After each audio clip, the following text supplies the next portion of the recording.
Bismillahirrahmanirrahim. Welcome to Seed to Tree Academy and to this course Programming Fundamentals, and the course code is PF-1. Brief introduction about me. My name is Hamza Khalid Bhutta. I'm your instructor for this course. It's part 1 of lecture number 3 module 1. Let's do a quick recap of what we have done so far. हमने पिछले lectures में देखा था programme क्या होता है, file and extension क्या होती है, टेक्स्ट एडिटर क्या होता है, मशीन क्या होती है, source code, source file, object file, machine code, executable file और बाइट कोड क्या होते हैं. In order to understand compilers based languages और interpreter based languages या gist based languages वर्क कैसे करती हैं. 3 किस्म के ट्रांसलेटर्स कंपाइलर, इंटरप्रेटर और जिट जो यूज़ होते हैं to convert your code from high level language to low level language. तो हम एक सिनेरियो देखते हैं. मेरे पास 3 मशीन्स हैं. प्रीवियस लेक्चर में हमने देखा था कि वर्ड मशीन का क्या मतलब होता है इन प्रोग्रामिंग कॉन्टेक्स्ट. तो हम एज्यूम करें कि हमारे पास 3 मशीन्स हैं और तीनों के अंदर क्या इंटेल कर 64 बिट प्रोसेसर यूज़ हो रहा है. इनमें से 2 के अंदर विंडोज़ ऑपरेटिंग सिस्टम रन हो रहा है जो जिसको हम क्या कह सकते हैं, ये सेम प्लेटफॉर्म पर रन हो रही हैं, और एक के अंदर मैक ऑपरेटिंग सिस्टम यूज़ हो रहा है जिसे हम कहेंगे with respect to each other machine A and C cross platform या डिफरेंट प्लेटफॉर्म्स वाली मशीन है. नाउ लेट्स सी के कंपाइलर कैसे वर्क करता है. कंपाइलर आपके 2 स्टेप्स में सोर्स कोड को रन करता है या एग्जीक्यूट करता है. पहले स्टेप में क्या होता है कि जो सोर्स कोड आप लिखते हैं यूजिंग योर आईडीई और टेक्स्ट एडिटर, वो उसको कन्वर्ट करता है कंपाइलर मशीन कोड में. देन क्या होता है सेकंड स्टेप में कि मशीन कोड जो ऑप्टिमाइज्ड होता है according to your architecture of the machine, तो उसको आप डायरेक्टली किसी भी मशीन पे जिसका प्रोसेसर और ऑपरेटिंग सिस्टम बिल्कुल सेम हो तो उसके ऊपर हम रन कर सकते हैं, और इस पूरे प्रोसेस को हम कंपाइलेशन का नाम देते हैं. Let's try to understand the whole process of compilation using a diagram. क्या आपके पास सेम प्लेटफॉर्म्स पे मशीन ए और बी रन हो रहे हैं, तो मशीन ए को यूज़ करते हैं आप कोई सोर्स कोड लिखने के लिए यूजिंग सम आईडीई या टेक्स्ट एडिटर. तो वो सोर्स कोड आप किसको देते हैं, कंपाइलर को. तो कंपाइलर क्या करता है कि वो पूरी की पूरी सोर्स फाइल को कन्वर्ट करने की कोशिश करता है इन वन को इनटू मशीन कोड, जिसे हम एग्जीक्यूटेबल फाइल या एग्जी फाइल भी कहते हैं. लेकिन अगर कोई एरर्स आ जाते हैं तो वो कहता है सबसे पहले आप इन सारे एरर्स को फिक्स करें, उसके बाद दोबारा से सोर्स कोड को कंपाइल किया जाता है, जो कि एक टाइम कंज्यूमिंग प्रोसेस हो सकता है कि अगर आपका सोर्स कोड या सोर्स फाइल का साइज बहुत बड़ा है तो ये काफ़ी टाइम आपका ले सकता है. इसकी बेस पर हम कहते हैं कि इसकी डिबगिंग करना, इसमें एरर फाइंड करना, इसको टेस्ट करना थोड़ा टाइम कंज्यूमिंग या मुश्किल होता है. अगर एक एरर भी आ गया तो 1 घंटे के अंदर कंपाइल कर रही थी आपके सोर्स कोड को इनटू मशीन कोड या .exe फाइल, आपको दोबारा से उस कोड को एरर को फिक्स करने के बाद उसको कंपाइल करना पड़ेगा और उसको कन्वर्ट करना पड़ेगा. वो फिर आप वो वाली exe फाइल, एग्जीक्यूटेबल फाइल किसी भी सेम प्लेटफॉर्म वाली मशीन को शेयर कर सकते हैं ताकि उसको आप डायरेक्टली उसके ऊपर रन कर सकें without installing any additional software या प्रोग्राम. इस तरह से आपका सोर्स कोड क्या हो जाता है, प्राइवेट हो जाता है, सिक्योर हो जाता है कंपाइलर बेस्ड लैंग्वेजेस के अंदर. During the execution of the program अगर आपको कोई एरर आ जाता है तो आप उसे फिक्स नहीं कर सकते अनटिल एंड अनलेस आपके पास सोर्स कोड हो. इसकी वजह से डिबगिंग का जो प्रोसेस है वो थोड़ा डिफिकल्ट होता है क्योंकि आपके पास सोर्स कोड नहीं होता तो आप उसके अंदर चेंज नहीं कर सकते. सेकेंडली ये कि आपके पास प्लेटफॉर्म सेम होना चाहिए in order to successfully run your compiled program. क्योंकि मैंने आपको प्रीवियस लेक्चर में बताया था कि जो इंस्ट्रक्शन सेट आर्किटेक्चर होता है उसकी वजह से जो आपका कंपाइल्ड मशीन कोड होता है वो सिर्फ और सिर्फ आपका प्रोसेसर वही समझ सकता है जिसके लिए वो मशीन कोड कंपाइल हुआ हो. तो इस वजह से हमारे सिनेरियो में विंडोज़ ऑपरेटिंग सिस्टम के ऊपर हमारा जो कोड है वो कंपाइल हुआ है तो वो मैक ऑपरेटिंग सिस्टम वाली मशीन के ऊपर रन नहीं हो सकता. इसलिए हम कहते हैं कि जो कंपाइल्ड बेस्ड लैंग्वेजेस होती हैं वो क्रॉस प्लेटफॉर्म नहीं होती. कंपाइल्ड बेस्ड लैंग्वेजेस में सारे का सारा कन्वर्जन का काम आपका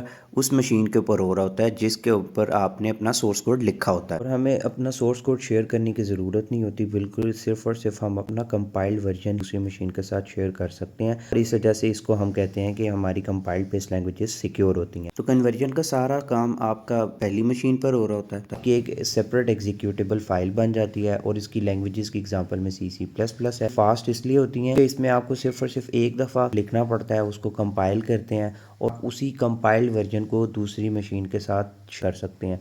सोर्स कोड क्या हो जाता है, प्राइवेट हो जाता है, और ये ऑप्टिमाइज होती हैं.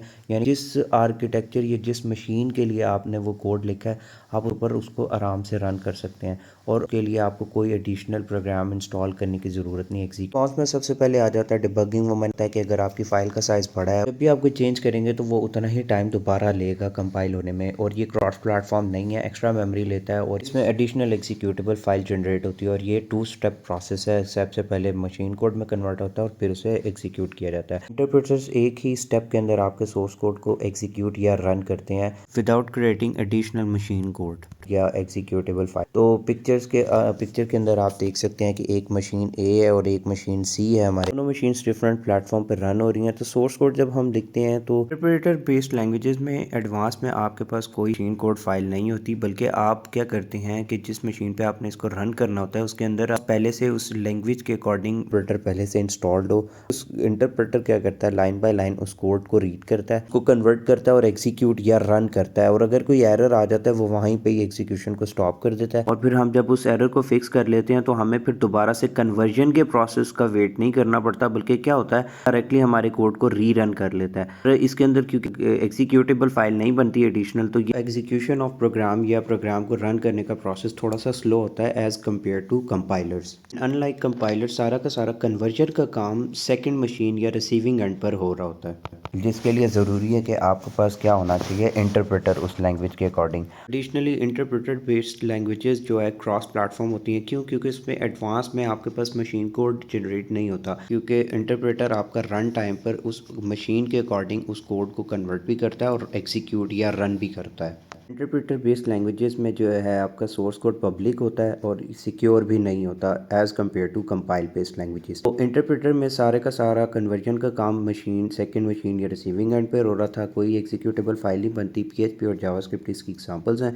ईजी होती है क्योंकि आपके पास सोर्स कोड होता है, आपको जहाँ पर एरर आता है वहाँ पर आप उसको फिक्स कर देते हैं और कोई दोबारा से कोई ज़रूरत नहीं पड़ती। टेस्टिंग के लिए भी ईजी है, क्रॉस प्लेटफॉर्म भी है, कंट्रोल आपके पास होता है। क्यों? Source code line by line execute हो रहा होता है, तो जहाँ पर आप एग्जीक्यूशन स्टॉप करके उसके अंदर कोई चेंज करना चाहते हैं, उसको डिबग करना चाहते हैं, आप आराम से सकते हैं। कौन यानी इसके नुकसानात या डिसएडवांटेज में सबसे पहले ये है कि ये स्लो होता है क्योंकि इसमें एडिशनल एग्जीक्यूटेबल फाइल जनरेट नहीं होती। Compile file code line by line execute हो रहा होता है। सोर्स कोड आपका पब्लिक होता है क्योंकि आपको वही शेयर करना पड़ता है जिस भी मशीन के ऊपर आप अपने प्रोग्राम को एग्जीक्यूट या रन करना चाहते हैं। वो ऑप्टिमाइज भी नहीं होता according to the architecture of your processor. उसके लिए आपको एडिशनल प्रोग्राम यानी इंटरप्रेटर की ज़रूरत होती है जिस भी या मशीन के ऊपर आप उसको रन करवाना चाहते हैं अपने प्रोग्राम को। And the third approach is JIT, जिसे हम जस्ट इन टाइम कंपाइलेशन या कंपाइलर भी कहते हैं, और इसे कहा जाता है कि ये दोनों की कम्बिनेशन है, कंपाइलर एंड इंटरप्रेटर की। इस टर्म से क्या मुराद है कि पहले कंपाइलर में सारे का सारा कन्वर्जन का काम मशीन ए पर हो रहा था, सोर्स कोड को मशीन कोड में कन्वर्ट करके उसकी एक्सी फाइल बनाई जा रही थी। इंटरप्रेटर में सारे का सारा काम मशीन बी पर हो रहा था, लिविंग एंड पर, जो सोर्स कोड की फाइल कन्वर्ट करने के लिए डेडिकेटेड उस लैंग्वेज का इंटरप्रेटर उस मशीन पर होना लाजमी था। जबकि जिट के अंदर बाइट कोड प्रोड्यूस होता है मशीन कोड की जगह, और